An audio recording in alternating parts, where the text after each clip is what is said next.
simode katugende kasachukusa chutala zino ziri bili njana muziwulirize bulungi nnyo. Consulate Minister President ulokuoli kana bana kasalamu bakakuwa. Era ngenda kukola na kasaba sajja kabaka then nkole akabantu bo mu America n'abali mu diaspora. Tutandise bwatute.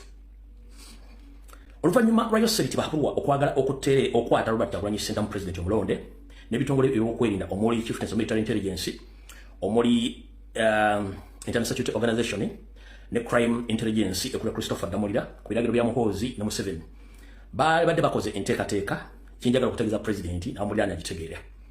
Yes, omukulembeze buno obubaka bwo njagala obuwulirize bulungi nnyo. Olw'okuba ndi bano abasajja baagezezzaako okufuna ekiboozibozi ne bakomrade bali mu kkomera babasobozesa okuba nga bakiriza emisango bakusoboka nga tugembuza okuliisa engo. Program tujja tugiwa ku ttaka era tebannassa mukono. Baategedde nti olina enteekateeka egenda mu diaspora. Wale bale bateeseteese olukukwata bakuteekeko emisango gy'ogenda okulira lwammanga mpuliriza bulungi. Bagamba bati okusinziira ku biki baagala okukola wuliriza Mr. President. Bambega ababadde basindikiddwa simanyi oba bakyaliwo. Bambega abadde basindikiddwa ne program eyokukwata omukulembeze gw'eggwanga Robert Kyagulanyi Ssentamu bw'abanga abadde agenda e Bulaaya nga era ennyonyi bali ku kisaawe baseemwaye n'aba ESO nga baagala waalinyira ennyonyi okusimbula okgenda emitala y'amayanja ku kisaawe Entebbe abamukwate mutwale mu kkooti y'amagye emakindye then bamuguleko emisango then olw'ensonga Didigi akole kyayagala naye olw'okuba tugenze tukuba information eno bagenda bakyusa ebiragiro ebyo. Kati bino bintu bali basuubira okukola oluvannyuma lw'okukwata President naye muwulire bulungi nnyo. Mr. President Robert Kyagulanyi Ssentamu wuliriza mukama wange. Abasajja bano balinako ebintu maze okukola files enjingirire era nga zino ziri ku kitongole kya Chief of Military Intelligence era ng'emisango gye gino wano wammanga gye badde bakutaddeko already nga bagenda mu files zaabwe giruwa. Giri emisango 12 saako ne betuyita ba witness bali bana kati kankusomera emisango giwulire. Omusango gusooka kuliko ogwa terrorism ogwo musango number 1, kuliko ogwa treason ogwo musango number 2, kuliko omusango gwa misprision of treason number 3, kuliko ogwa economic sabotage number 4, kuliko ogwa money laundering number 5, kuliko ogwa murder, kuliko ogwa torture, ogwa kidnapping, ogwa destroying the image of Uganda abroad, kuliko offending the person of the president, kuliko corruption and embezzlement, kuliko annoying President Museveni. Ojiwulidde bulungi ino kanjiddemu mu luzungu abantu bajiwulire. Mr. President Robert Kyagulanyi Ssentamu, currently I ask you to listen to all the cases, all the file which was opened by International Security Organization and the Chief of Military Organization against you. These are the charges which were placed on you. And I ask the international community to take precaution about these cases and all the cases which are placed on Robert Kyagulanyi Ssentamu. There are 12 cases. 1, terrorism. 2, treason. 3, misprision of treason. 4, economic sabotage. 5, money laundering. 6, murder. 7, torture. 8, kidnapping. 9, destroying the image of Uganda abroad. 10, offending President Museveni. 11, corruption and embezzlement. 12, annoying President Museveni. So according to their files, based on the cases they pressed on Bobby Wine or Robert Kyagulanyi Ssentamu, these are the high witnesses who are supposed to witness or to pin Robert Kyagulanyi Ssentamu. 1, Matthias Mpuga Nsamba, Dr. Abedi Wanika, DP Block, no political prisoners, and some hooligans that are being trained by the Minister Balaam Barugahare, Christopher Damulira, Emeka Tabazi, CMI boss James Birungi at the safe house in Kyengera and Naguru. Ngoza mulidde bulungi nnyo. Emisango giwulidde ba high witness mbategedde bulungi nnyo gye baba badde training abantu bano mukitegedde bulungi nnyo kati noza Mr. President otegedde bulungi nnyo biki ebigenda maaso. As well Mr. President nga nkyayongerako ku security alert yo bulungi nnyo. Ogenda mu diaspora naye abasajja abakwetolodde abamu nga bali mu kampu y'Emmengo ate ngorede bali bakutuukiriddeko nga bali mu fomo ya Mpuuga ba Bedi Wanika bangi nnyo. Mu gino emikolo egibadde Bungereza ebaddeyo omwami ono gwe twakulaga bano nno bangi bootamanyi mukama wange. Ono omwami mulabo oyo yali akutuukiriddeko era abadde akozesa nnyo n'ebifaananyi bya Nuupu oyo. Kati weewuunya alina omusajja asinga obutakwagala mu nsi yonna Mayiga bawadde Bungereza. Kati abantu bano begendereze nnyo nkyakuwa footage w'abana abantu era y'omwawo ng'alina empoga de mapuuga omulaba ono mpuuga n'omukazi simutegeera era y'ono wano omulaba bebaawo kati olina okukola kye tuyita thorough scrutinizing bantu ki kubanga abantu abafanaganya bampuuga bangi nnyo abazze era omulaba tebakulimba ono omuntu wa Mengo naye ejjukira yeetaddemu muntu wa Mengo omulaba wuuyo kyokka abeere Kampala abeere Bungereza ate akuliraana omulaba wuuyo so such people bangi nnyo boyinza okutasimattuka era kamukulaba omulaba bulungi nnyo wuuyo omulaba beba abantu bampuuga olumu botajja kumanya nti abantu bano batemu naye ng'ate bo bayisaamu diru zaabwe omulaba bulungi nnyo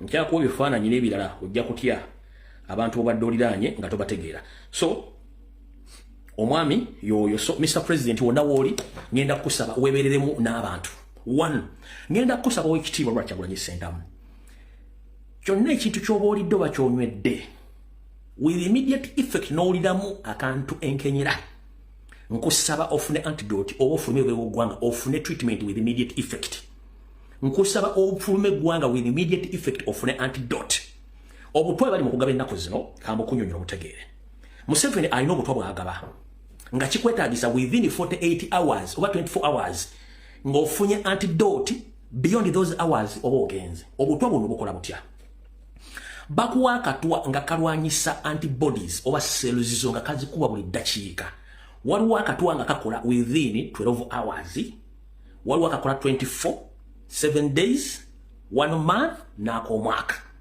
bonna booli abagudde mu binaabiro baba tebasusse 12 hours oba 24 naye akawuka kano bwe kaba katambula kakuba body organs era oyinza okugenda omusawo n'agamba nti oyina akawuka akalya ku organize ezimu ku sipiidi eya waggulu nga kizibu nnyo n'okuyimiriza engeri akawuka ako gye kalyamu sero okalyamu body organs z'omunda so obutwa buli babukola nga bufaanagana kansa naye nga kansa engeri gyaddukamu okulya body organs zo teri asobola giyimiriza naye esobola okuyimirira in the first 12 hours oba 24 hours so njala tegeeza ne muganda wange Lutamaguzi Ssemakula wonna wooli bw'oba tolina byakukola nnyo nkusaba osooka ofulumeko ebweru ogenda ofune bode check oba ku antidote ng'obudde bukyali wandibanga baakukwasa Honorable Lutamaguzi Ssemakula wonna wooli nkusaba ofulume eggwanga Uganda nga lenda bugisimufungize bandibanga baakukwasa awo nvuddewo nga nfundikira ku secretariat ya president kano kagendere bana Uganda mwenna olw'okuba nti ebintu bino tubyongera ne mbiyitanga ebyokusaaga naye ng'ate gye biri ngenda kukusaba gwe muna Uganda ng'oli mu nkyukakyuka oli public figure wabula nga muli olinamu ekirowoozo ekitayagala Museveni era ng'olina abantu abakutambulirako obutwa bulina outlets gye babutunda on orders of Museveni okutega abantu ngenda kukusaba mutandika okufuna amakerenda genda basomesezza ge bayita deactivated charcoal tablets oba osobola okukozesa ebisiiza by'amanda n'oba ng'obinywa okwewala ekizibu ekyo otherwise mutakikole mujjako mukoze eki muwedde awo tuvuddewo tugenze ku nsonga endala abantu b'omu America mwenna nammwe buno obubaka bwammwe omanyi tubagamba nti ekitongole kye bayita External Security Organization tembanyi ba agenti baakyo ngeri gye bakolamu ndi wano tegeeza mwenna bannayuganda bali mu America nti mwegendereze nnyo babasajja aba ISO n'abaseemu gye bali waliwo omukulu ono gwe bayita Isaac Sankara ono ayagala kwesimba kuwa chairperson bwa PNUAA era ng'agamba ready to lead omwami ono yono omwami oyo mwenna bali mu America njala bategeeza omwami oyo niyo omwami ono wa ESO era mukyamu era yono wano era yoyo kati mwagala kutegeera yani alright ono nno omwami ali ku ddala lya bulamuzi mu kooti ez'amagye wabula essaawa zino omwami ono ayagala kwesimbawo mu ggwanga lya Bungereza mu ggwanga lya Amerika mu kifo eky'obukulembeze nga kiri mu mannya aga PNUAA 2024 kati abatamanyi mwami ono yono wano abatamanyi mwami ono mwena mwali mu Amerika mugambo security alert bikibi kati abatamanyi mwami ono Mumumanyi abadde mwagenda kwesimba kati wulira yono wano wulira ka video kano. On Thursday evening, this video showing a man yet unidentified them being brutally arrested and tortured by this gunman went viral on social media. But as pressure mounted on government, security agencies first distanced themselves from the group until today when they were arrested and charged by the Army Unit Disciplinary Committee. Understood the charge is against you? Corporal Daniel Senkungu, Corporal Moses Ramwenje and Omara, and 2 others were charged for mishandling a suspect. The actions you used in executing your orders were against the standard operating procedures of the unit as CMI and the Defense Forces. The suspects pleaded guilty to charges. Kati oli mu America ogenda kupate ozungudde eno olinge wonti bakuvumye mubeera sime mu yunna sime mu puna sime bikimuzunga temumanyi ba SO agents be baani baganda baffe tetusiika binyomo wano ku bagamba ensonga zino tubategeeza nti Museveni yateeka dda Bambega buli wamu aba ready to execute their missions bana abantu bonna Banyarwanda kati ono mulamuzi mulamba mu kote zimwe ez'amagye wabula yafuluma eggwanga ku mission ali mu America agenda kwesimbawo kati mubalaze nti yali ku pano y'abajjaji wuuyo negwe tomumanyi omusanze omufudde mukwano gwo kumba agenda kutta okitegeera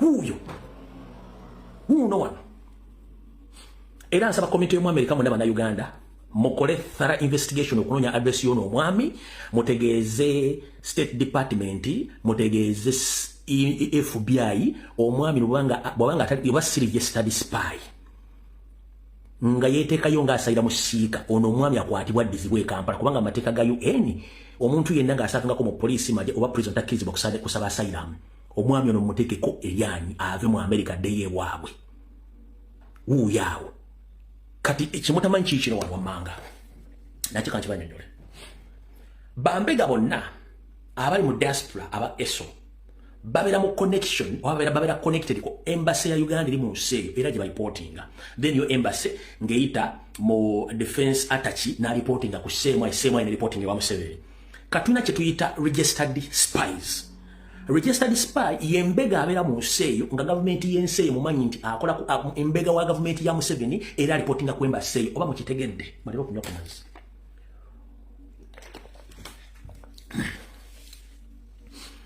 buli wolaba embassy ya Uganda mu nsi mweri oyo defense attache yabalidinga timu ya Bambega ababera mu nsi eyo ku lwa Museveni bakolagana ekitongole kya ESO External Security Organization kati Bambega abamu babamanyikiddwa gavumenti ezo mu nsi mwe bali be bayita registered spies nga embassy ya government yamuwandiisa nga Mbega ngere emirimu gyakola executinga ku lwa gavumenti yayo seri ku lwa embassy nga akunganya information okuva mu komiti y'Abannayuganda kati waliwo betuyita ba informants bebabera ku ground yababeeramu n'atandika okutambulirako n'amanya woosula byokola ye n'alipotinga kubanga ku registered spies kati registered spy n'agende awa defense attache mu embassy ne bakola profile ne bagisindike ku ESO ne gisindikira Museveni n'akola return note nedda ku ESO ng'atadde muntu oyo aveewo kati bano bali registered embassy nefuna information ejwa defense attache n'ajwa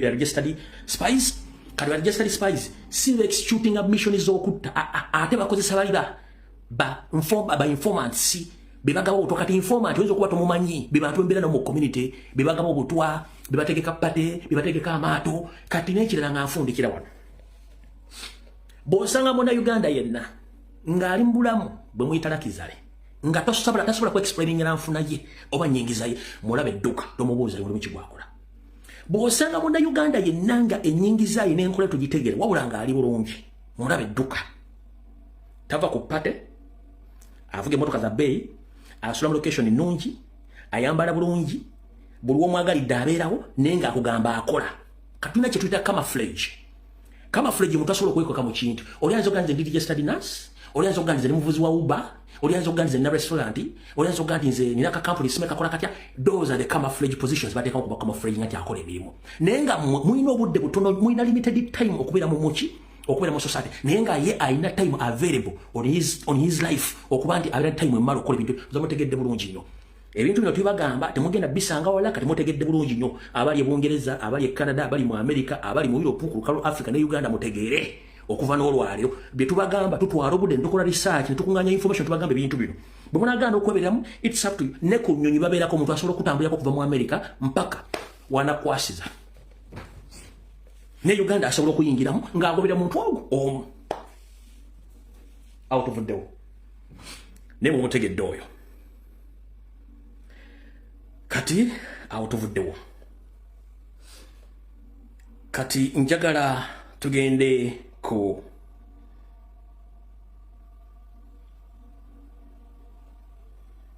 information into airtrace yerwa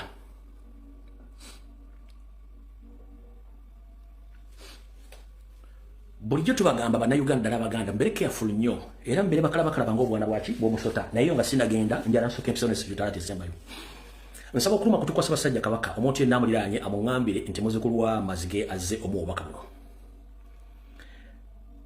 Ssaabasajja Kabaka wonna wooli nsaba kuluma kutokutegeeza nti bw'onooba ozzeemu okwagala okufuluma ng'osiimye ofulume kokko eggwanga lya Uganda nga weesiimidde wonna wonoobalaze waliwo olukwe lw'olumu bwe baakola ng'ofubutuke Bugirimaani okomawo okwaba obwe ne bakulira ku kisaawe Entebbe waliwo olukwe lwe lumu olukwe olwo balupulaninga gw'onooba ofulumidde wonna nga weesiimidde ogende mu kudda bayinza okukomekkereza ng'era bakuzizzaayo e Namibia wabula mu mawulire bajja tugamba nti yazzeeyo olw'okuba nti waamunyumira nga luli bwe yaliyo wassanyakawo Charles Peter Mayiga Ssaalongo Mulengejja nkugamba ebigambo bino ne bw'oneefuutika ng'akajonjo mu liiso information eflowinga eno njagadde nkiteeke ngeri mu public etegereke nsaba okuluma kutukwasa Ssaabasajja Kabaka omuloopero mutegeeza nti olunaku lw'anaaba asiimye okuddamu fulumako waliwo enteekateeka y'omukola kye baamukola nti bw'anaaba agenda bamukuddakwe bajja mukola kyamu era bamukomekereze nga mututte Namibia wabula kuno bajja tugamba nti baatugamba mu luliri twamwambadde Namibia kati ate yazzeeyo ku lulwe kati mubaali mutugamba ki eyo propaganda babuloga baako kati mbyogedde ng'obudde bukyali kubanga okugema kusinga okukola ki okuwanya kati njagala kigema ng'obudde bukyali Mayiga n'enteekateekayo namutaika gy'obaddeyo n'ensi egitegere bulungi nnyo olwali 18 mwezi gwa mwenda omwaka 2024 okitegedde nga bwakubidde Dolo Sebisaka n'omubuuzako update y'engalabi nti mwagijjeewo ko Dolo Sebisaka ndi kuseemu ayi wano naye Lumbu ye yategeezezza ensi ntulina programu endala ABCD era nga n'ategeeza n'abantu mapu nga bwetambuleza enkulungu ate tugenda kukola ki munnange abantu bayinza okutuppira wano era bwe kyalemye kubanga ab'ekyo pulaanize balina ogikoona wiiki eno eringa eggwako eyaweddeko wadde balina okugirawo engalabi kati mission yayiise mumunamba bamugijjawo njagala ensi etegere nti engalabi eyo Mayiga ne banne baagala gijjawo essaawa yonna naye badde balina gijjawo wiiki eno ng'eggwako tugenda otandika wiiki eno ng'engalabi mania ne energy naye nagipamyemu oba nagirinyeemu ejja kubeerawo kubanga esi kati yamanyi ebigendwa bya Mayiga so ndowooza naawe onvuddewo Abaganda buno baka bwamwe bazzukulu ba Nambi mwenda we muli njala mumpulirize bulungi nnyo embulire tefa yonna tuliza tubagamba ebintu bingi nga temuwulira nze nina okukkiriza kubanga information ngirina ekituufu kiri nti Museveni yatuwunzika naye si ffenna era mulimu batandise okuzukka ne saagala ate mubeere beebafu kutuuka kubongoota ekituufu mukimanyi naye abamwebuzaabuza nga bafuka banaaba kansokeza nnyo ka video ka muganda wange ono Sentamu Ssewandagi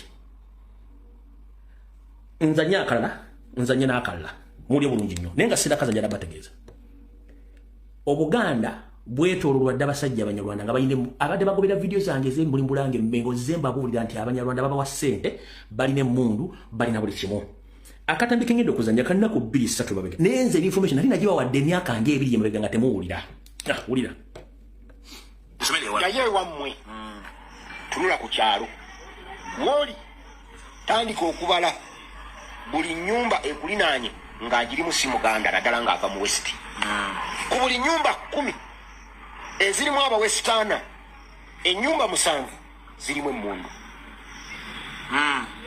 nze nali defense wero zisiri mugombola yena bweru ebyo nabikolako rekodi nembimanya ku buli nyumba 10 ez'abantu bava mu west enyumba 7 zirimu emmundu ate ne 3 ezitaliimu mmundu zirina access ku mundu oba zirina abakwate mundu nga either baganda babano baana baabwe oba nga babalina kakakwate mwene muzine 3 kitegeeza nga kugandide ku buli nyumba 10 ewammwe wooli nga zirimu abana bava mu west enyumba 7 munda muzo mulimu emmundu tukanga wa defense yabadde ko defense mulimu ki emmundu n'enyumba 3 ezisigaddewo zirina access ku mundu balina either muganda waabwe taata waabwe mama waabwe oba jjajjaabwe oba mukwano gwa kitaabwe ng'alina access ku mundu ekyo ekibuuzo kyebuuze nti ekiteesa emmundu wano mu Buganda kiki era abo betubeera nabo nga ffe tubaguzizza ettaka nga bwe bagamba lwaki balina emmundu beerinda ki abantu bano abalina emmundu wano bino byonna bye bakola bwabadde olaba bamanyi ekinaabivaamu naye kyebaagala baagala kutusoomooza ffe twekolereza akabiriiti bafune oluwenda olutukola Isirayiri byekola abahamasi naye bino byonna bye batukola batusoomooza okututwala wali kukitta bantu kibatuteekerateekera edda ekitta bantu kino kyolabako ekyogerwako olwaleero tekyateekerateekerwa nti kiri wano mu Central Region wokka bateekateeka bano bonna abatulinaanye esaidi eno nga bo buli bamu bali armed bw'ogenda mu Lusitaani ekintu ekyo Mike Mukula yalinayo ba Arrow Boys bw'oyambuka Kalamojja waliyo ba Vigilantes bw'oyambuka saidi ye ffe twagamba okukola ba Spear Boys baleeta emmundu na buli kimu mu Uganda yonna Buganda kye kitundu kyokka nga buli kilomita 2 waliwo omusirikale 2 abakutte emmundu olina engeri gyosi gyokandazeemu ye bw'ogenda ekatosi ku mwalo waliwo otunanga wali ebbaliko waliwo baleeta okubeera obuwempe n'ebibeera waliwo banabanda banika mukene naye teyabakwatako bw'ovaawo n'ogenda ejjinja amagamaga jjinja ali ku mwalo era nabo bali baki abaaniko mukene bw'ogenda Gomba wano waliwo banabanda abaliyo tebapankwako bw'ova ologera mu Ssembabule eri abaliyo bw'ova n'oyambuka eri mu Mityana bayita batya nyabidde nayo ise ologenda asanda sole n'ogenda mu gyebali nemukolodi eyo bw'ova n'ogenda bagundi bakingo nabajja bayita batya nyabidde bayita eyo waliwo bali awo so bw'ogenda Nakasongola bw'ogendere Bugerere ono gundi jayo Kalangwa gyali tikigenda okugaa nti mu Buganda wano wakati batwetolodde bati bonna bonna bati batribe emu tebagambwako kubanga kino kino kino kye babalaye kutegeera kuba bamanyi ebinaakivaamu tali kukutegeera lwakigamba nti bamanyi ebinaakivaamu omuyizi omusaabu ye yakwata emmundu natta omulangira wa Austria akibyuka eyo tetujja kugendayo further reference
eyo yemu ku references ezo nyingi nnyo wabulaga mu Uganda yena wooli kankuwa eddagala lya bwereere okumanya omuntu alina emmundu naddala zino emmundu entono kyangu nnyo. 1 omuntu waba alina emmundu omutunulyanga facial expression ye ne body language okusingira ddala omunitalinganga gino emikono era n'okumanya emmundu omukono kweriko otunuliranga emikono gino bw'oyagala kumanya emmundu omukono gwerimu omukono emmundu kweri guba guli positioned abikkulako bikuze bwati kati kino mbasomesa ng'oyagala okumanya omuntu alina emmundu nti agirina ava ku zino zimula zino AK47 ezimanyi omuntu ng'alina emmundu tunuuliranga facial expression ye aba talisted ekyokubiri tunuuliranga body language ye ekisinga obukulu tunuulira emikono gino emmundu bali ku mukono ogwa kkono omukono guno gubeera tegutera kumuvinga gumuvinga agenda kujjayo mundu mu position weeri ku mikono gyombi ogitunuliranga nnyo ekyokubiri emmundu zino zibastora ebeera mu kiwato wano ebeera mu positions zibeera 3 positions ziriwa ebeera ku ssaabiro erya kkono oba ku ssaabiro erya ddyo oba emabega eno mu mbalakaso oba mu mpataanya mu Luganda si Luzungu emmundu ezo bastora baziteeka ku ssaabiro erya kkono oba ku ssaabiro erya kkono oba eno mu mpataanya emabega batera ogiteeka kati ng'oyagala kumanya omuntu nti oyalina emmundu ebiseera bisinga ffe abasajja tukuba ekikalu tubanga kapisozi nezampiculox ofuwefundikira bulungi nnyo kati ebiseera bisinga abasajja abo ababeera n'emmundu bw'aba tayambadde ekkooti takuba kikalu essaati ebeera yebiseewo naye bw'omutunuulira ku ssaabiro erya kkono oba erya ddyo kwagitadde ebeera ekukunadde jukira edde essimu nga zakajja zino zino essimu zetwayitanga Airtel oba MTN omusajja bwe yasibanga essimu n'agiteekako mu kasawo kaayo n'azimba nga atambula emikono agaziwa kati ow'emmundu oyo eyo fashion yaggwawo yekuteeka essimu wano mu kiwato bw'otunira omuntu ng'ayina ekintu mu kiwato wano nga kikukunadde ate oyo si ssimu eyo pistol ompulira bulungi nnyo kati the best way to protect yourself from attack oba okujjako omuntu oyo emmundu era emirundi ebiri omuntu oyo wajjangayo emmundu sooka onoonye agikookinze oba tannagikookinga kubanga omuntu bw'akookinga emmundu aba ali ready to shoot bw'aba ali ready to shoot akola atya omuntu bw'akookinga emmundu nga ready to shoot na that pistol yeska ebigere ebiri bisatu ngadde emabega aba anoonya position wagenda okukubira essasi don't allow any fool with that shotgun okugikookinga oba okwesikamu ebigere bisatu mabega no the best way to protect yourself either tomulinda coachinga muyolerewo ekigo oba funa omuggo mukube ku mukono oguliko emmundu oba omumazi disarm him kibala kati nga bana badde bakana noono lozo omulaba yaddeyo wa distance omulaba awulaka sina kuba muntu yenna sasi mu distance yabadde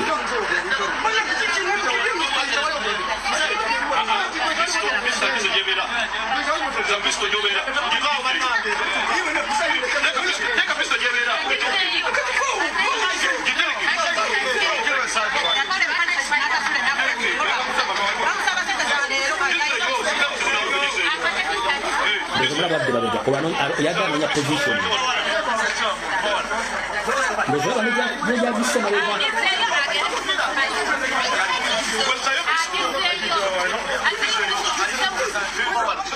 yatugenda kulwawo mutegedde ebigambo bino ofangayo nnyo paying attention nti emmundu agikookinze bw'aba agikookinze what is next kasita omulaba nga yepositioninga asikamu ebigere bisatu adde emabega manya he is ready to shoot either muyole ekigo oba funa omuti omuggo kuba omukono kuliko emmundu aba takyasobola kushutinga wantu wonna womaze omudisaaminga wabula njala bategeeza ebintu bino byembagamba biri applicable ku muntu omwetegefu okukola ekintu ekyo toveri ng'onywedde walagiwo nogenda togenda kikola no ate ng'oli mumalirivu kubanga society eri compromised witegedde bulungi nnyo ensonga ezo awo tuvuddewo katwongereko vidiyo endala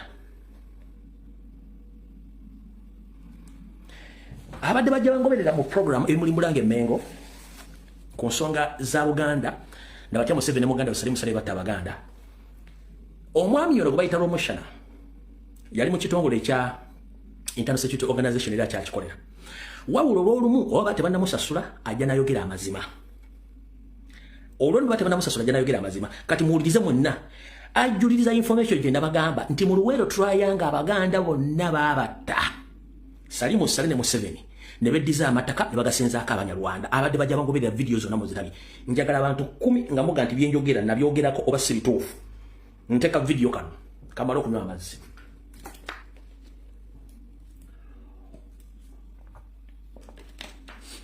Luweero Triangle abadde bajja bangoberera for good 5 years ebintu bino mbadde mbyogera nti abaganda abaalimu battibwa abalala badduka ettaka ne bateekawo Banyarwanda Salimu Museveni ne Museveni bali wamba abadde bagwera for 5 years social media egenda kujja buli kimu kyonna Museveni kye yali yakweka era mujja kitegeera abaliwo baabo kati kanteka video kana mukawulire ono Romushana wa ISO nakati akyagikolera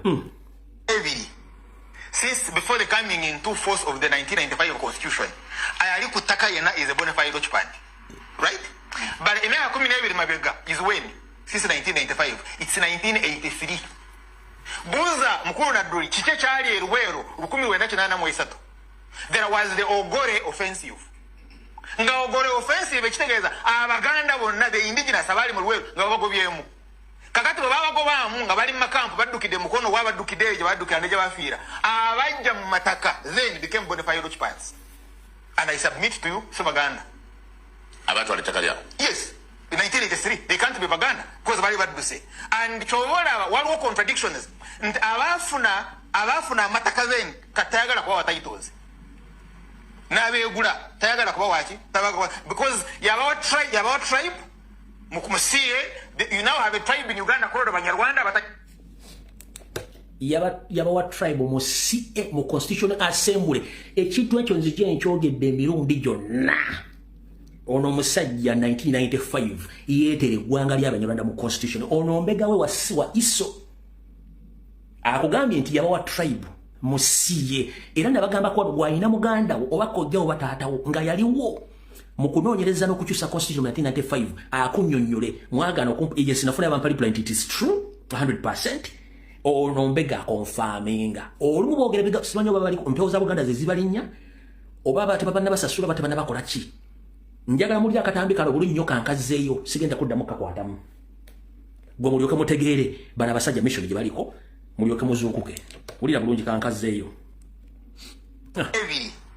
since before the coming into force of the 1995 constitution ayali kutaka yena is a bona fide Ochpan, right? But emea 12 mabega is when? Since 1995 it's 1983.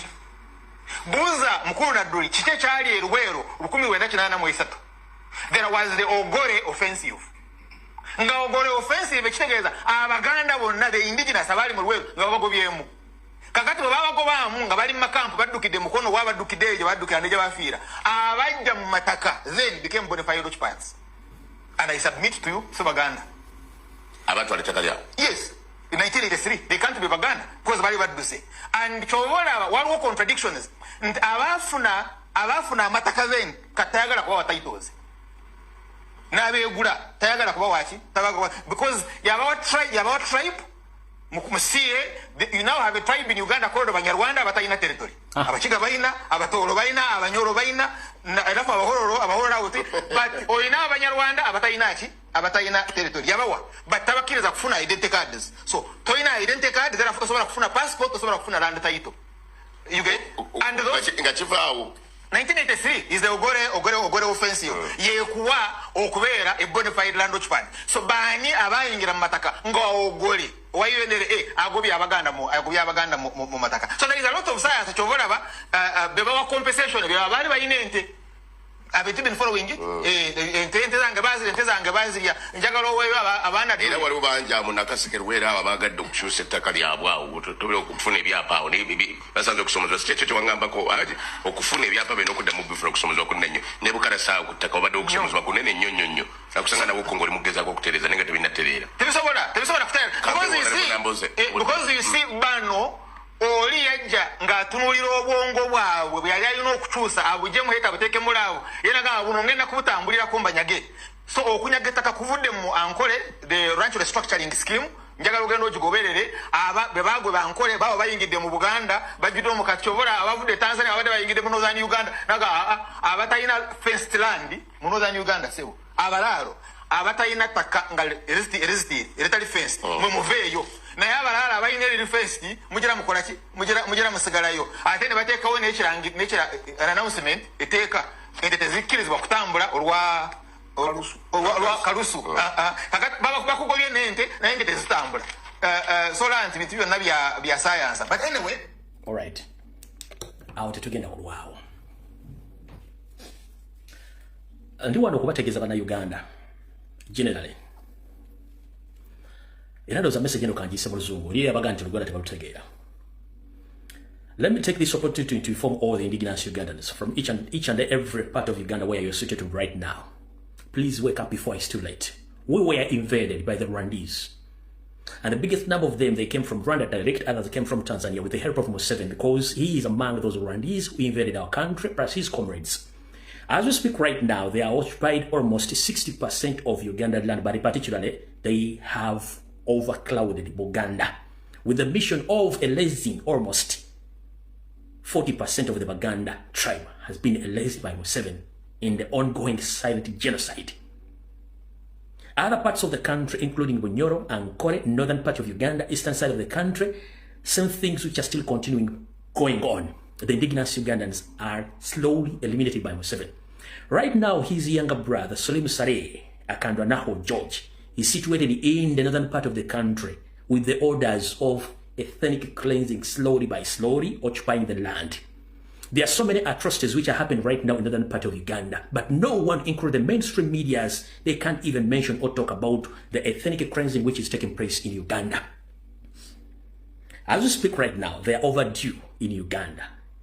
But they are trying to use the taxpayers' money, the mainstream media, and their propaganda machines to convince and to confuse Ugandans on what is going on right now. Whatever you see on social media platforms is backed and paid by the state to confuse and to divert Ugandans on the main issues. And there are so many things which happen in Uganda.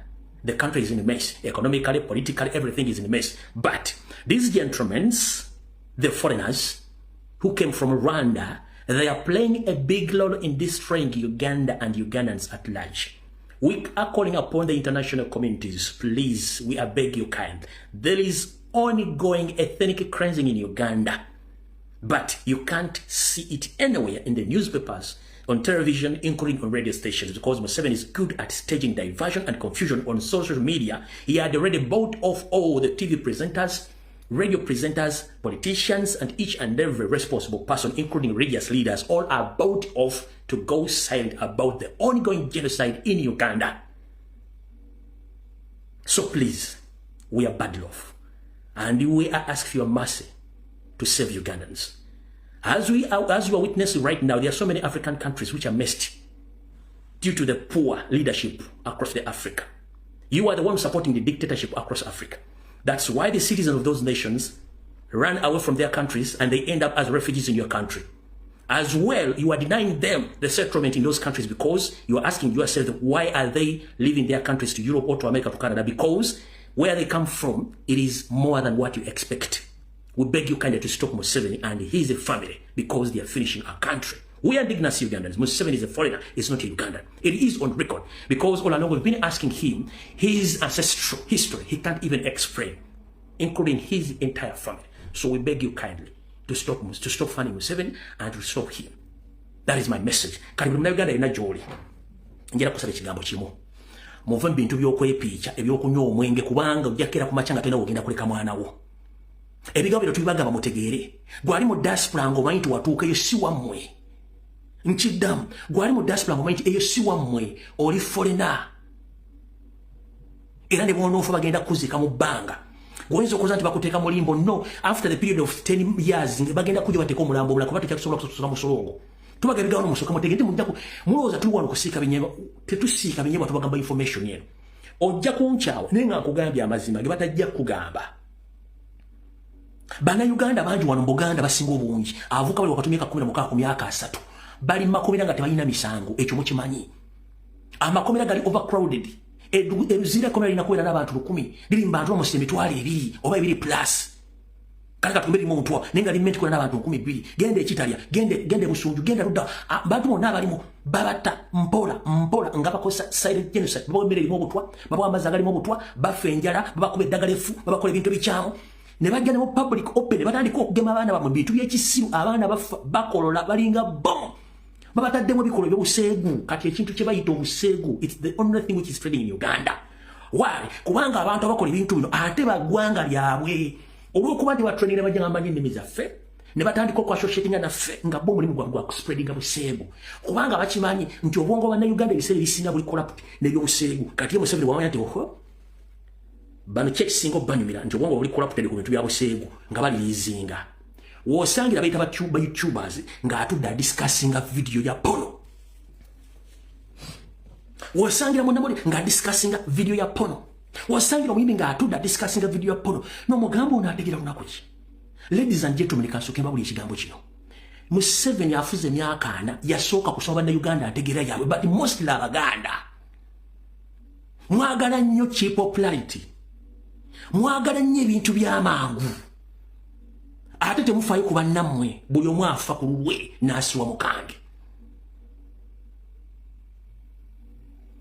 mukendeeza ebintu eggwanga ligenda wetunaatuukira omwezi ogwokutaano omwaka ogujja baselebrity mwita baselebwa abasinga obuli bagenda kubadusa eggwanga eryo ekyo kibaga mu kijja kunze wetunaatuukira omwezi ogwokutaano omwaka ogujja bemuyita baselebwa bagenda kubafulumya eggwanga eryo Uganda one tebakyalina bajja ssente bali frustrated bali confused bakozeseddwa bimiro gye bawa gibalemye balina kudduka kibambule kiki ekibaddusa kubanga tebasobola kuvaayo ku protestinga biki babakozesa naye nga gwe bagamba nti lwalwanyisa ate yabayamba okubajja mu ddubi tuli mu lyato ffenna ate eryato likuba ekituli nawe ogenda kufiiramu notunuli abasajja abakulu bali mu kudisikasinga pono nga kasasira ajjudde mu Kampala amalwaliro temuli ddagala abaana b'abantu babawamba sente zabaweza omuwa omusolo nga mukimete sente zamuwa omusolo bazibwa ne muzirya goloza lwaki Museveni atwala obudde okuwa abantu abatayindi ba nobody n'abawa sente basirike nga kyabawera sente tebasobola kikola kijjawo kale okutte ba bloggers bawadde sente kubanga boogera ku enfuga embi evuddewo owadde ba YouTuber obadde ba TikToker sente mu malwaliro eddagala olitaddeyo no obuli bwenguzi buvuddewo nti nedda tugenda kusigala mu nkola y'emweyo naawe agenda okutwala egabe bakuwe sente oyagala kuŋŋa nti ekyo kyebakoleddeko sente kivuddewo kisigaddewo ekizibu kiba ne bwonoolya sente kigenda kisigalawo in fact sente zebakuwadde it's a process bakuwadde obukadde 10 olina ebizibu bya bukadde 30 that means there is a difference of 20 millions how are you going to cope up with the difference of 20 millions that means either you have to become stupid to get more money against the will of your country lwaki muntu ogeza oluzungu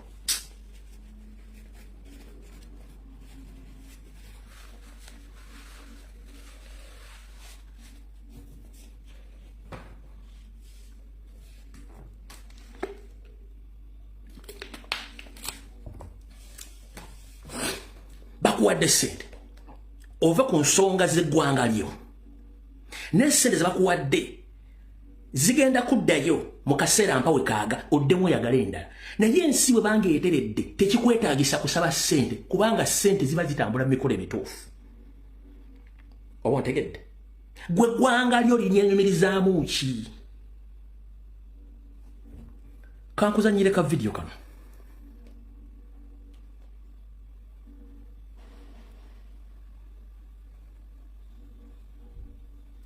taasa eggwanga lyo ng'eggwanga terina kukyukira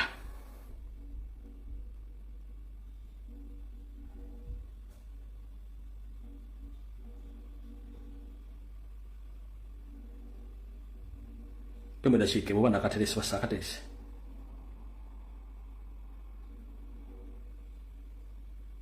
yinza okuba nakajjeemu taasa eggwanga lyo ng'eggwanga lyo terina kukola ki terina kola ki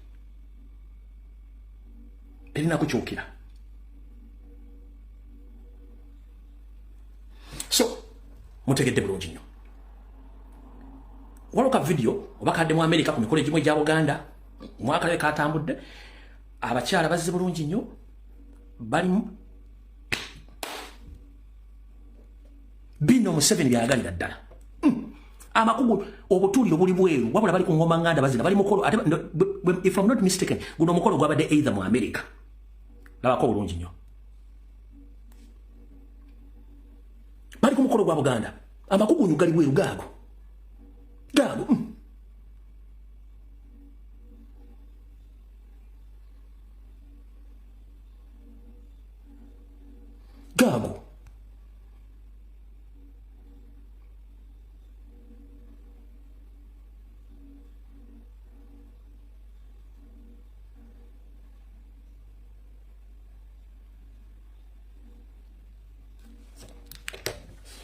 kino kyekugambye wadde papa aliwoomera abali naye eyeetaaga okuzimba tatema muti gwa papa ali ogenda kulizimbisa nedda ozze ku mukolo gwa kitiibwa tolina mu mpale ozina amakugunyu gali bweru ningo kubanga ye Museveni awakola ki wabaagala katusooke tugende wano baka video kana nakatereka simanyi bana nakatereka kuba nakajjeemu simanyi 1 minute okikaka tase gwanga lyo ngegwanga terina kwekyusiriza kyekino kyentegeeza twase gwanga lyo ngegwanga terina kwekyusiriza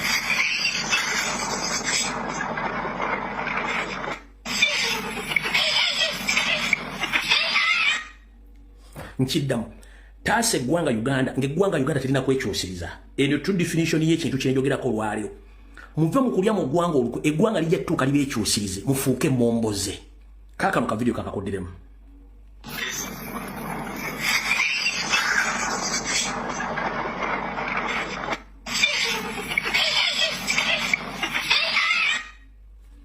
tunatera otuuka wawe save the country before the country turns against you. Ugandans, wherever you are, save that nation before the nation turns against you very soon. Because you've let foreigners to overtake our country. It is on record in the well-written constitution of Uganda that foreigners are not allowed to occupy any piece of land permanently. They are supposed to have or to get lease on condition, but right now under Museveni's regime, all foreigners are entitled to purchase land permanently, which is against the constitution of Uganda. Because Museveni is protecting one, Rwandese, Burundians, Somalians, Ethiopians, Eritreans, and Sudanese. But he is against the indigenous Ugandans. That's why on daily basis, he's using NEMA to chase away the indigenous Ugandans from their land where they stay. But the Indians, the Chinese, and the other foreigners, they have right to land. That's why his agent, known as Sugiru Pareria, he owns almost 40% of Kampala. He owns almost 30% of Lake Victoria shores.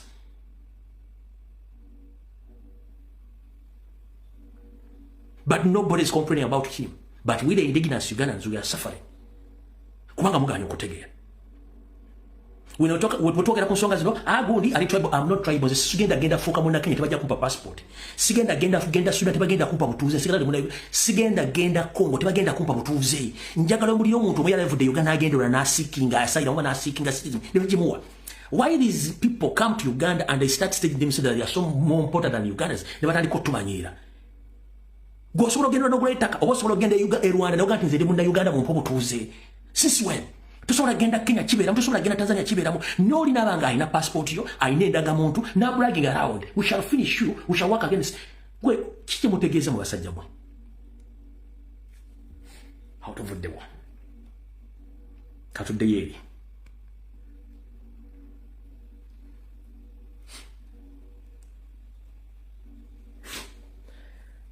Olokuba na watu baina kawo mentality ate bera tubamanyi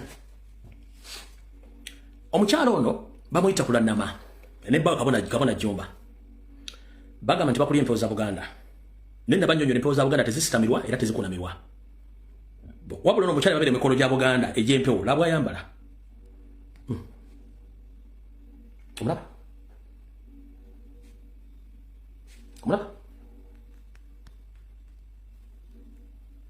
kino kikijja okugira ekifaananyi obulungi olaba kubanga gugwe mulimu ogubasasuza is to destroy our culture boyo era bye basobola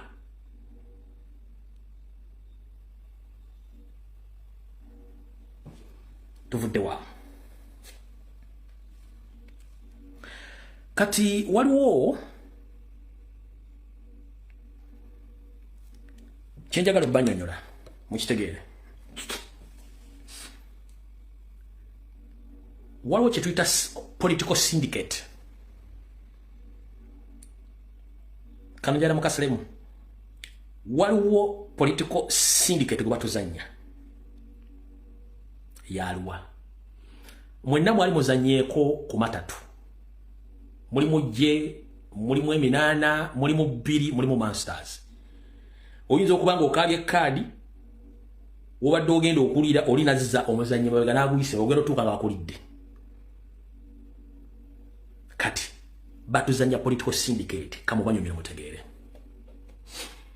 nzize mbasomesa parallel state Museveni gyateeka mu opposition n'emmengo mwagitegedde esigenda kudda esule muwanvu na planting abantu mu opposition abano sigenda badda komba manyi bonna bulungi nnyo kati agenza okulaba nga balwanyisa Kyagulanyi ku media na buli kimu kiganye omanyi kyali mu kukola kati kikino wano manga nabagambye ebintu mawo byayogedde byagenda okukola biri against the constitution of Uganda and the will of people. During my live show on I think it was on Sunday, yes, I read exactly what Mao is planning to do, to present to the executive during the executive meeting to change or to amend our constitution. So I informed the public about it, but there is a plan which is taking place right now, which I've nicknamed as a political syndicate, Batuzanya syndicate, yerwa. Museveni agenza okulaba. One, emyaka gimuweddeko. Ladies and gentlemen, musala zonna z'osaba. Toddamu kweralikirira yo seriti bahabulwa. No. Toddamu kweralikirira Museveni. Yakugambye ali 8, take it. That is 8, but is 92. Nchiddamu, mu bantu we toddamu kweralikirira Museveni. Wabula weralire what is going to happen in between from now up 2026. Ono takulumya mutwe. Jidda konkulage wano.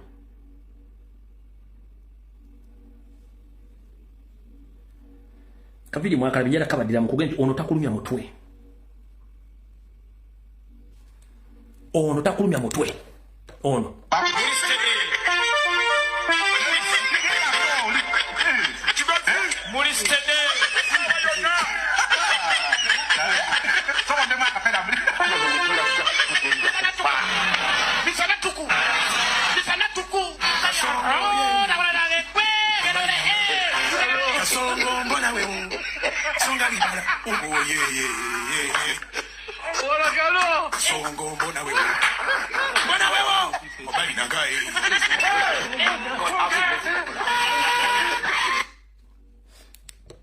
Ngenda kusaba iki Museveni takulumya mutwe. No.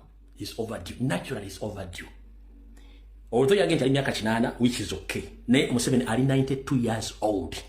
Takulumya mutwe.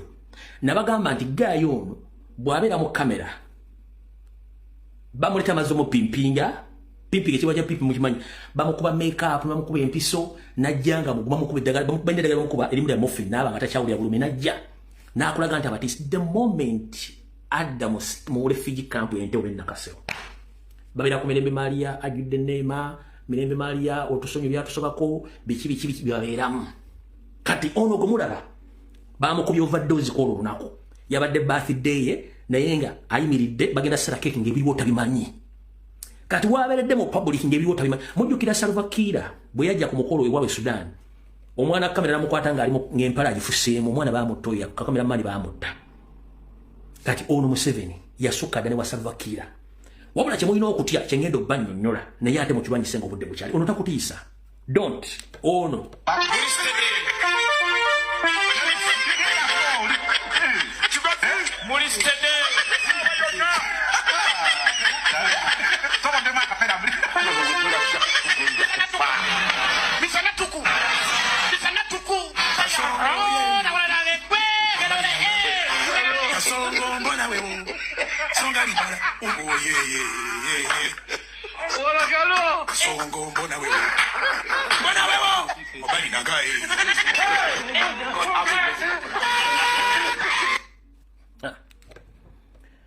bagenda omukuletera omulabeko mu kamera ng'amaze omukuba eddagala lya buli kika naye oluvaawo aba awule buli munga muluma ensi emutabuseeko kati oyo takulumya omutwe ekigenda okulumya omutwe kyekiruwa 1 Janet Kembabazi Jeno Salimu Sadaka naho mutabani wa Muhoozi Kanyarugaba nono mvuka gwe bayita night dancer Audrey Rwabogo ne system ya mafia bakozesa Museveni nga scarecrow enne Museveni bakozesa Museveni nga scarecrow ne bwana abanga after tasobola kutambula still they will present Museveni kubanga go balina yekka nga Scarecrow njagala onjulire naawe ali awo in the name of God naawe kenyini ogamba nti linnya Museveni liyenti abasigadde I don't care who are they bompulira bakola buli ekisoboka okulaba nti erinnya Museveni lisigalawo by all means nabo bakimanyi nti agenda by the grace of God bakimanyi nti agenda kati bakozesa Museveni nga Scarecrow guy yakowadda never you know mukosa to protect their family no protecting a bobe nyini obutabira indicted obokwat botwale mu International Criminal Court bamukozesa nga Scarecrow ekigambo Scarecrow kya Luzungu eyali myeko kasoli omuwemba n'ebintu ebirala tuyina enkima tuyina ebinyonyi wabula busemufu Scarecrow ke semufu yalwa semufu oyinza osiba ebyayi n'obikolamu nga ddole enyini omusajja yambadde essaati ng'omutaddeko waggulu alinga atuna bw'ati obunyonyi n'ekyo biraga nti mu ssamba eryo mulimu omuntu ayimiriddemu kati Scarecrow ye semufu kati ono Museveni semufu essasi ne bwe livuga tasobola kudduka wadde mitaazi 100 ono ng'ali mu state house nga tebamaze mupimpinga tasobola kudduka wadde mitaazi 10 nga tannabalukanga bomu n'afa kati bamukozesa nga Scarecrow kya Luzungu mu Luganda ke kasemufu semufu buddole bazimba ne babeera mu kasooli oba mu muwemba nga butudde buti kayimiridde ng'empuwe kafuwako ne kaka ebinyonyi ne bidduka oyo bayita semufu kati ono semufu kati abamutaddewo nga semufu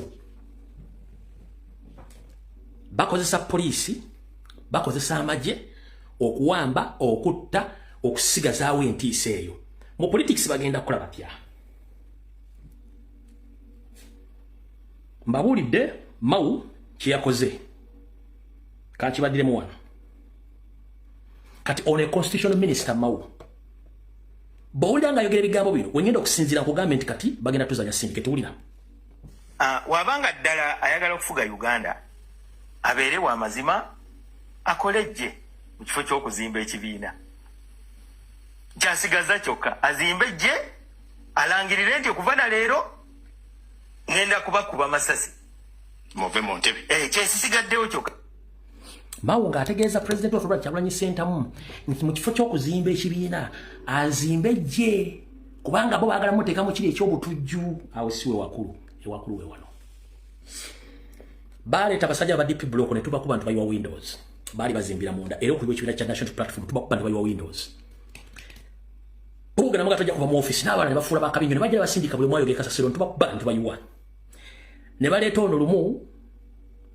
omwana omwende alete ekintu kye musima bali ne mukikuba ne mukiyiwa nakata kyazonga nakyo ne bajja bakidiscussingako ne bagezaako kuleeta mpuuga gye simanyi alete constitutional amendment 6 maybe kibiki mpuuga ne mukuba n'addayo ne yeekweka kati kyebagenza okulaba nga balina kuddayo kuyita waani kuyita wa Mau aleete ate bulinga ebintu ebyo kati Mau baleese babalaki kyetuyita peaceful transition of power Bannayuganda mwe mulina okukireta si Museveni oba si ba politicians. The peaceful transition of power in Uganda is not going to be handed over to you by politicians. It's upon you, Ugandans. By two ways. Either you demonstrate showing your powers, or you use the same mechanism which Museveni used. Those are the only two options.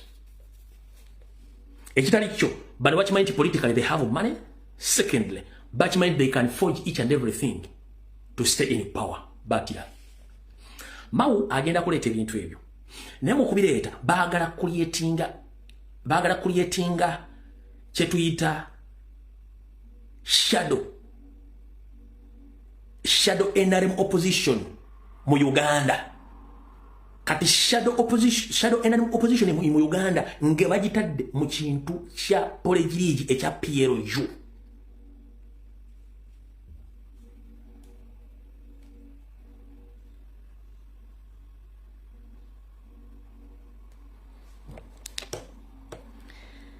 Mwena bade bamanyi Museveni ayambala essaati emunjeru.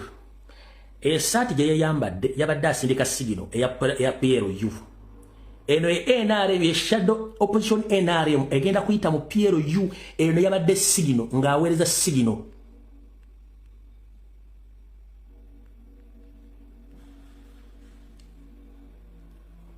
Kanti kunyonyo kitegeere. very soon mugenda kulya nti a PLU has been fully registered as a political party. Very soon mugenda kulya nti PLU is a fully registered political party. Ekyo bekigwa mugenda kulya nti PLU etandise okufuna abavubuka mu Buganda ne Uganda abagenda okwesimbawo. In fact baagala abavubuka bagenda okwesimba ebifu byenjawulo mu Buganda ne mu Uganda yonna. Bagenda kosa mechanism B esooka. Bagenda kubba akalulu okumakinga sure nti bafuna numbers ezameba parliament. Bwe bafuna numbers ezameba parliament, Museveni abanga atafudde sawa zino era ne babba akalulu baga nti azzeeko baagala PLU yebefuuka ekibiina ekitutte obukulembeze obwali of opposition. Mu propose amendment gye baleeta baagala nti akutte ekyokubiri mu kalulu kali oba ina babe ba parliament abaddira ku kibiina ekiba kiwangudde automatically abafuuka leader of opposition. Kitegeeza nti very soon muyinza okulirako nga daily drinking general oba genetically modified general alizayininze maje. Ompulya bulungi nnyo mulize ebintu bino. Very soon muyinza okulya nga DDG alizayininze maje oba mufudde chairman wa NRM. Batafusi chairman wa NRM nafuka president general w'ekibiina kya PLU ne bagenda ne besimbawo ne babba buli ekyetaagisa ne bafuna numbers ez'okuba nti leader of opposition. Kati bwafuuka leader of opposition already eri ebanga NRM ebanga positive Muhoozi ye negative. When you add positive and negative ofuna right, ofuna ekitangaala. Kati mu transition eno kasita PLU etwala abemba parliament abangi ngeno NRM wangudira nga babbi, they just bakola kye tuyita merge. They merge.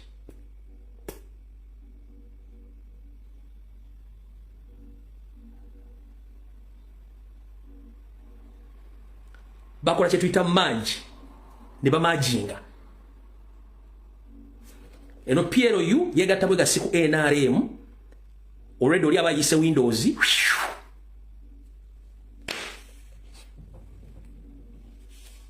kati kyekyo mukirinde naye tulina kirwanyisizawo obudde bukyali tutya.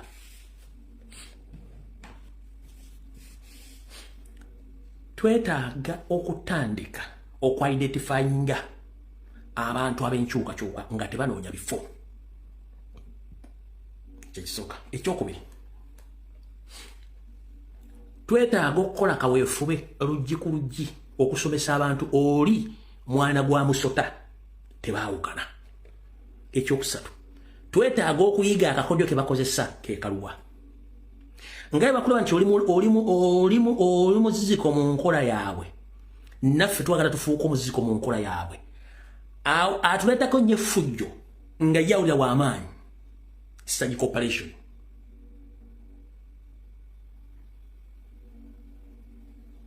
Akuleetako effujjo nga naye alowooza nti ye temusobola kukola surgical operation ne mumukoleko surgical operation and it is applicable kubanga lwe bagitukolako. Ekya surgical operation mukimanyi bulungi nnyo. Atakulekera tumulekera ennyanja ekuttoomera. Wano babagamba bakandidate bagenda okwapointinga nti for you tewetaaga sente tuzirina, twetaaga kintu gamba kimu tingenda kwesimba okuwa PLU bo kye baagala. Era mutandise okulaba avuka nga bejjayo babakubira amasimu okuvaayo gowosanga omuntu naga yinyibazanga ati nula mu kaleega ati simenze ngenda kwesimba okuwa PLU. Surgical operation is enough. Nga bo bakitukolako nabo tukibakoleko. Ebisigadde tubirekera abalonzi. Nebisigadde mutunulire nnyo okukuuma president n'okugjamu enkwezenge. Awo nvuddewo mutegedde ki ekigendera kyabwe. Awo tuvuddewo. Mumaze ennaku mmeka nga temulaba Maama Lususu mu parliament. Maama Lususu akyalina ekidumu bamemba ba parliament bamulemeddeko ku buli bw'enguzi. Era ono omwami yazzemu nga bazze mu parliament olw'ensonga mwe temumanyi manyi ge mulina. Temumanyi manyi ge mulina. Mwakuba regional sitting parliament ekyali luddawa. Mpozi bagenda kuddamu gitu. Mwaje kuba kati bali mu parliament bateesa. Ebyava eggulu mwabitegeera. Yalina okutula sima ekyagendayo okujja ngo bagenda kuddamu ninga mwaje kuba neetuula nga ne bali banga tekyalina mugaso. Ono yazzemu n'abagamba temutusiriwaza. Honourable Speaker, it must be in record. that the 168 members of parliament, 186, pardon me, the 186 members of parliament who appended their signatures represent constituencies. And I want to give you guarantee to this house that each one of us has a minimum of eligible voters of 25,000. And if you check the 186, that's equivalent of about 4.6 million voters in this country who can determine a vote of a president. Honorable Speaker, we are begging for your indulgence. To be on record, our petition, which has met all the conditions, cannot be rubbished the way the Speaker is trying to do. If she wants to rubbish it, it shouldn't be in a manner of writing to us. The petition has met all conditions to be put on the order paper, and we debate it. Why is it not being debated? We are not 100% sure that we are going to win, but we need a debate. We want to be heard.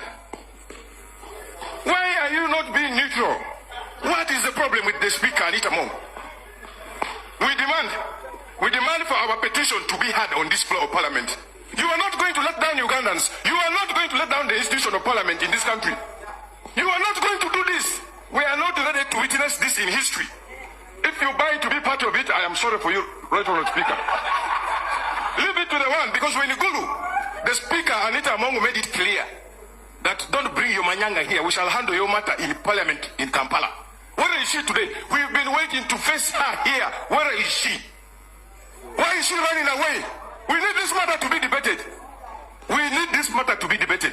Thank you, Honorable. I rest my case. Thank you. And we are monitoring closing. We are not about to give up. Thank you. All right.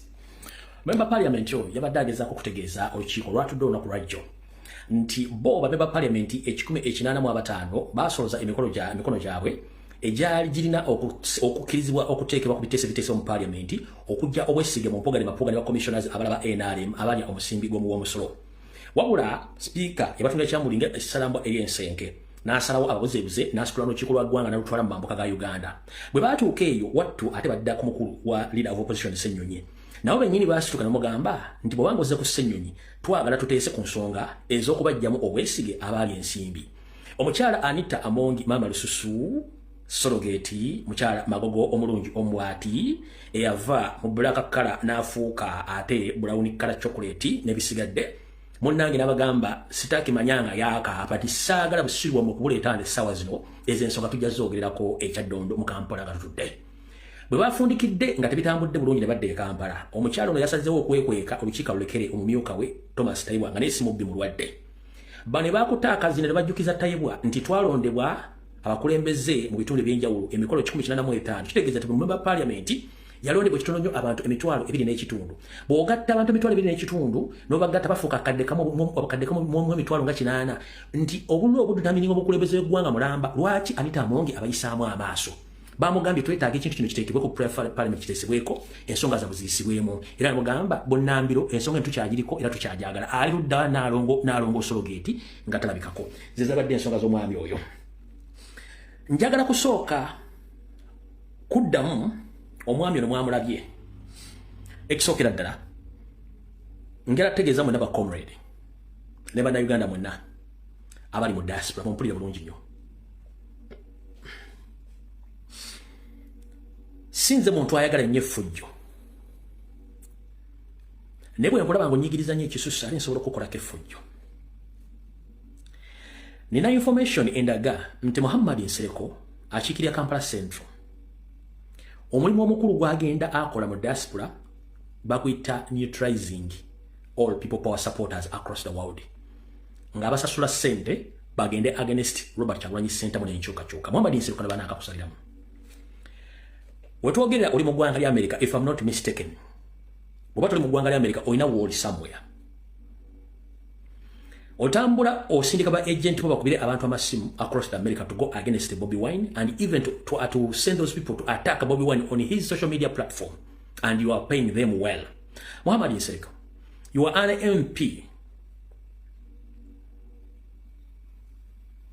who is supposed to be working together with all citizens of the country. Sometimes you say that you're a politician, but you're not a politician.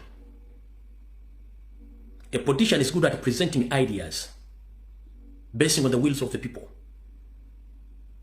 but not spreading malice, propaganda, and blackmail against your fellow politicians.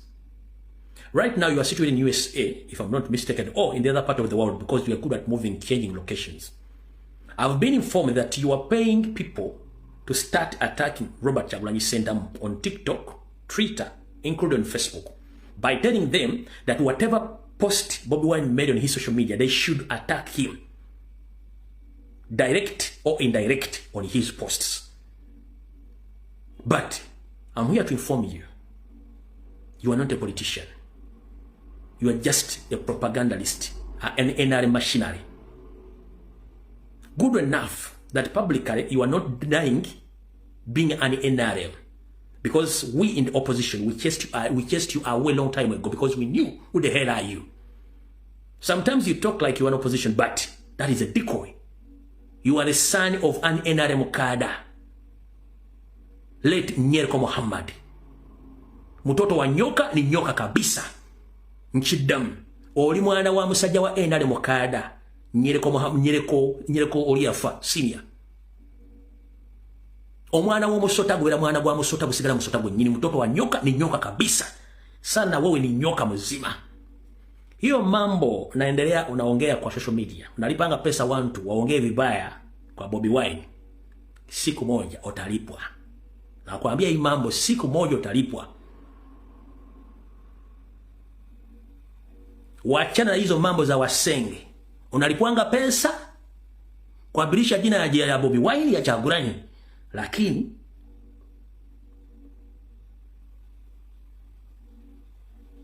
siku yako itafika, utalipa.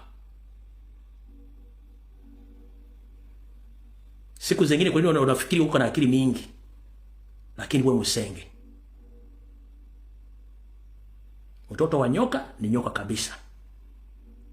Tutakupata siku moja, utalipa.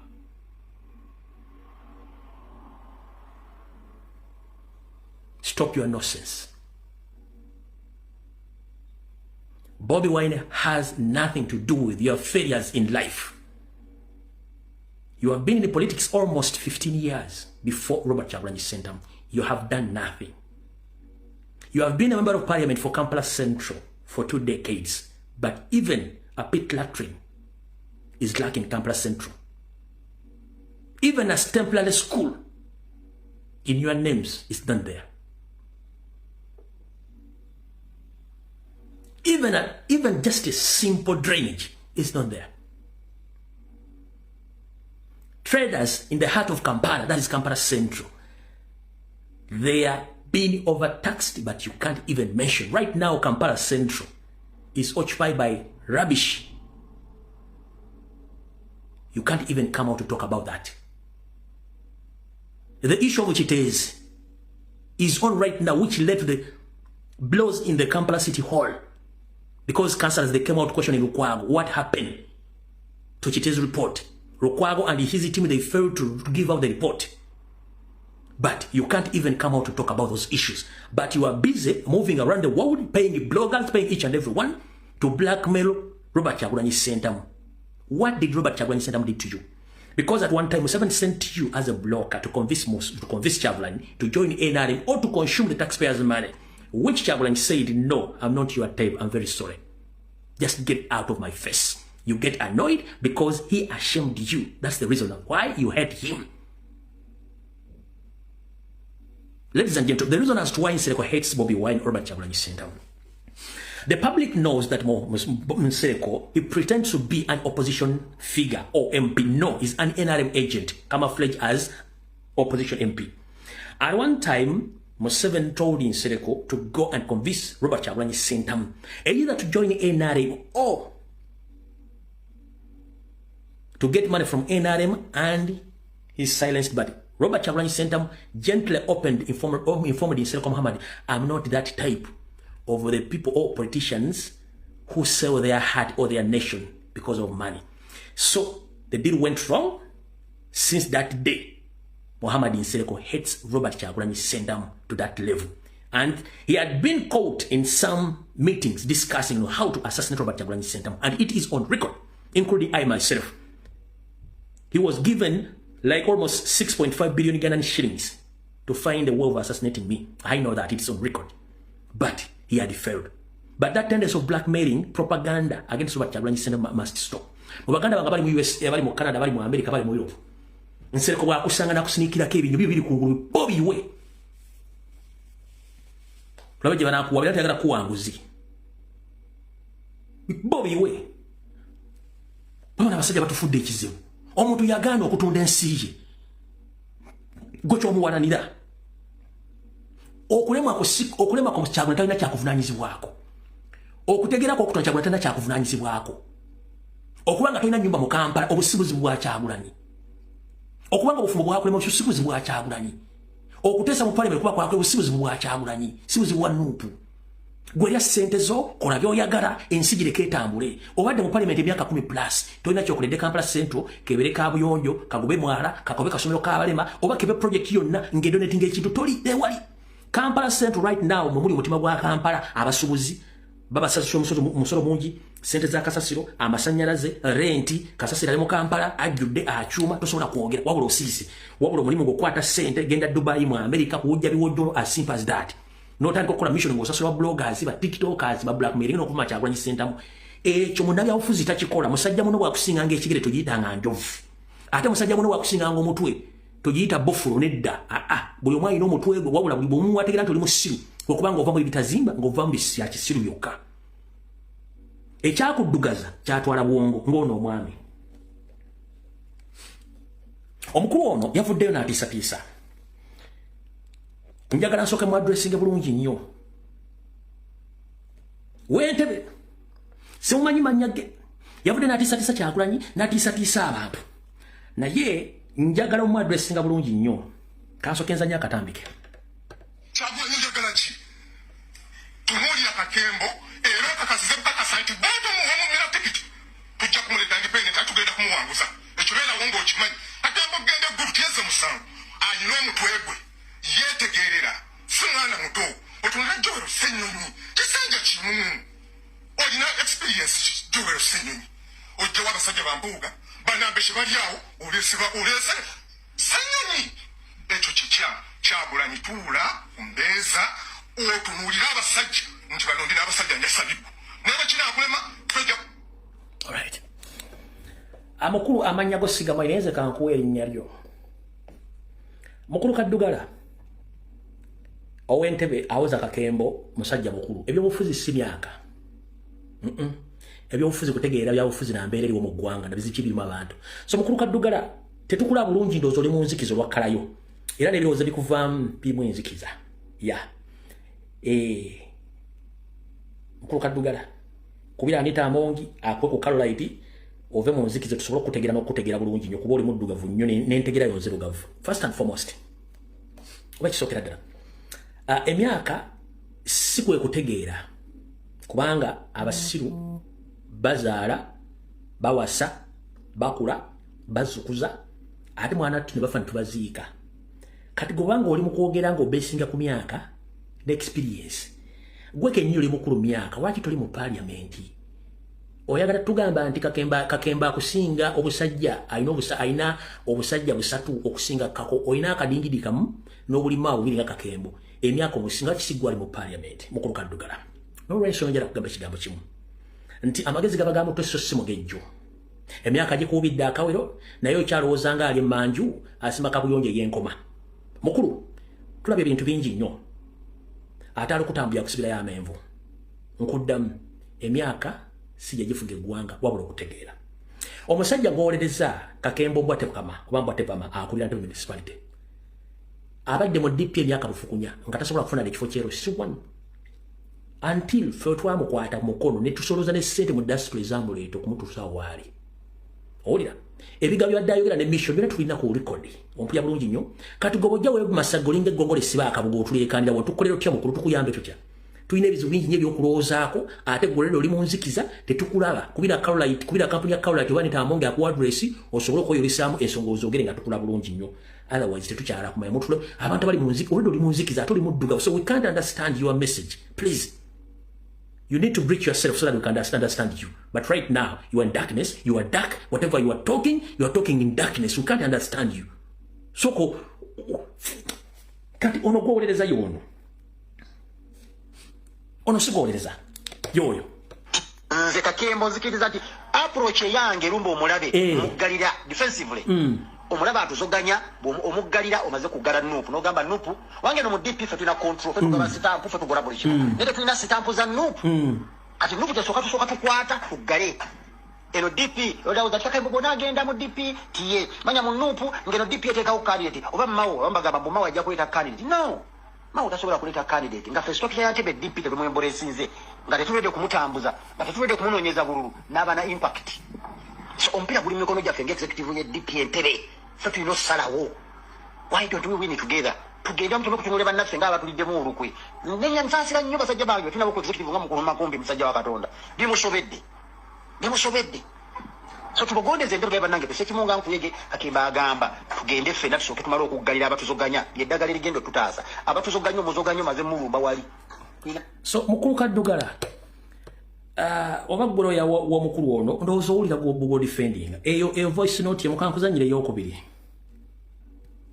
era zina ulire president wange ng'ayogera biwanvu ningamba nno tulina obuzibu mu ggwanga tetulina abakulembeze ab'ekiboggwe abatayise mu kutendekebwa omukulembeze akwata atya ensonga mulina abakulembeze bakiboggwe sikemamu abakulembeze abaganya ate okuyi mukulu mbwatekamwa Wantebe municipality mulina abakulembeze ab'ekiboggwe but you are the number one omukulembeze ow'ekiboggwe omuntu bwabanga oyogera notandika okusika ennyinda eno n'ofuna emiwaato wano kitegeeza nti endowooza yotono nnyo no facial expression oba endabika ya face goyogera ensonga ekulaga intimacy oba hate kuli mutima oyina experience y'okulemererwa emyaka 30 gyobadde mu DP nga toli chairman wadde wero C1 you can't even manage yourself. You are talking about a president who managed a full political party who was voted 97%. Gwe tosobola na kumanaginga mutu ego ne municipality entebe kutukulemi mugaba ekikulu kye mulina bwe musala ebito gino mugimalako enviiri empewo yingira nnyo mu bwongo buno ne balowooza santi mutegeera kumba okutegeera kwa munguba kakembo mbwatekama tetwagala nnyo kufuula wakirerya ne twagala kugaba ekigambo kimu ebiseera bisinga bw'osirika tewejjusa ompulya bulungi nnyo ate obanga oyogera osooka nga kunyiga ku mutwe gwo nga tonna jerega mutwe gwa musajja ali ku mudaala atunda mutwe gwa nte gw'okujja okulumba Kyagulanyi omulumba ngaani obadde mu DP emyaka 30 nga tebakwadde ekifo kyero C1 wabula Kyagulanyi wazze n'ofuuka MP kumaanyi gaani ku ssente z'abantu tewalina wadde ssente zikubisa posta diaspora yazikuwa ompulya bulungi nnyo bw'obanga olina amaanyi ne DP yo no empaka ez'okulwana mwekuba asigala y'alaama toddamu kwogera ku Nuupu DP weeri obudde osiraze emyezi ndowozange 5 ogambe nti nze nzizeeyo mu DP as simple as that kyekimale gwe naye gwe okuyimirira mu bwa Katonda ate n'owaana sitaane kitegeeza obeera musiru mbwalagavu ate onnye mmooli ompulidde bulungi tosobola kubeera mu bwa Katonda ate ng'otendereza sitaani bwali omulungi era n'otwanoga nti Katonda ate musiru nnyo okusinga gwayimiridde mu bigere bye omukulu ebiseera ebimu nga tonnayogera sooka okwate ku mutwe gwe gutegeera bulungi nnyo era sooka okubira mukazi w'essimu ngayo navudde waka naye natambudde n'amagezi gange kuba ngenda ku leediyo olw'ensonga omukazi we yamanya bw'otegeera mu abasajja abakulu aba DP obufumbo bwongo businga obungi abakazi bamwe bategeerera ate mutegeera nnyo nga muli mu bisenge kubanga mutuuka n'okufuukamirira akaboozi ak'ekikulu ng'abakazi bwe babekyangiddeko temuva mu loogi omusajja omukulu ofuuka kati bifo nga tonnajja ku TV okubiranga mukazi w'essimu nvudde waka naye obwongo bwange ntambudde nabwo nga tonnagenda ku TV osooka nga n'obuuza mukazi owaayi mukyala Kakembo obwongo natambudde oba nabulese mu kisenge bifo nga tonnakwata kunatuuka mu kamera dokunomi kubanga mwogera ebintu bitagasa bitazimba ggwanga kati mukulu Kaddugala ndowooza otegedde era yono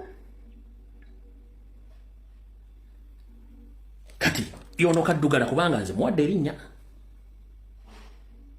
yoyo Kaddugala Kyagulanyi njagala ki tunuulira Kakembo era kakasize kutakasa nti bw'oba mumumira tikiti tujja kumuleta independent atugenda kumuwanguza ekibeera wo ng'okimanyi ate mbogende gwe tyeze musango alina omutwe gwe yeetegeerera si mwana muto ate era wattu bw'otulina noono omutwe yadde agusazeeko enviiri kitegeeza guyingiza empewo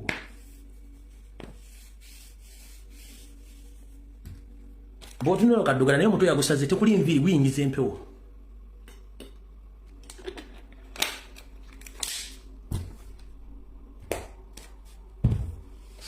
So mubasajja mmwe tuli mu byaddala wante tuli mu kuzannya mutukulidde abantu tebakyalya kyaggulo tebakyalya kyamisana balemereddwa okuzza abaana ba mu masomero banka zitwala ebintu by'abantu bali mu kumenya nju z'abantu basiba abantu mu nsonga ezitaliimu temuvaayo kwogera nsonga zino mwenna musirise mufakasinze kimu kalulu kubanga buli mwana alowooza nti ajja kubeera ekizibu kye tulina ekya Uganda akasengejja ne qualities zirina okukyusibwamu and who is supposed to stand in any political position. Rules and regulations must change. Someone who is not historically known in that area is not supposed to stand there. Someone who is not financially well or okay is not supposed to stand in any political office.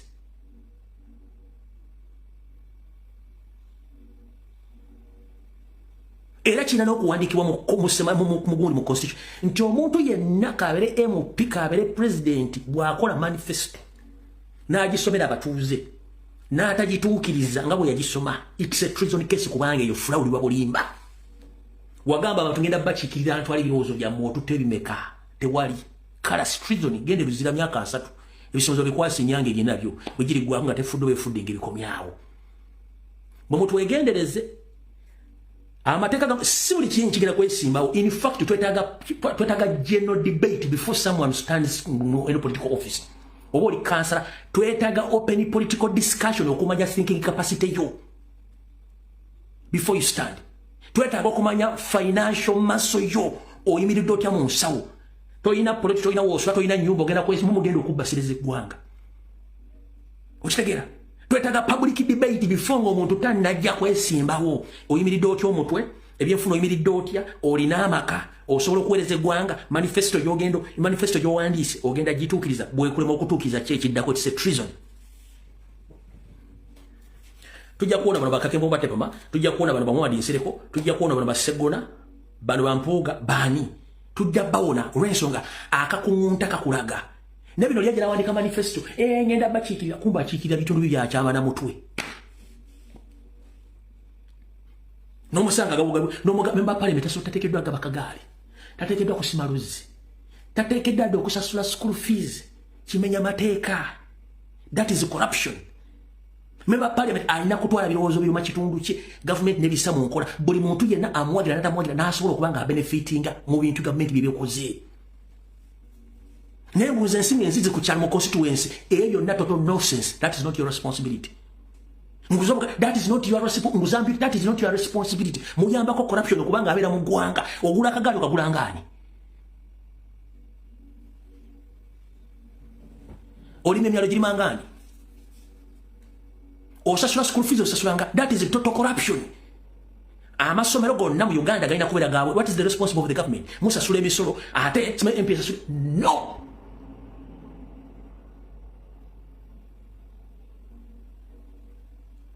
Temutugisayo politics olyo kubanga politics ojja kukola manifesto oleme kutuukiriza muwadde n'ekimu.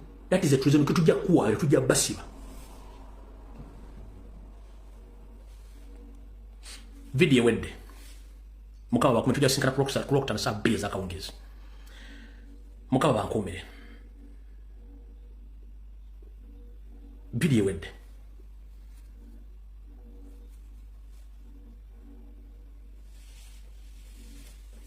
Bueno.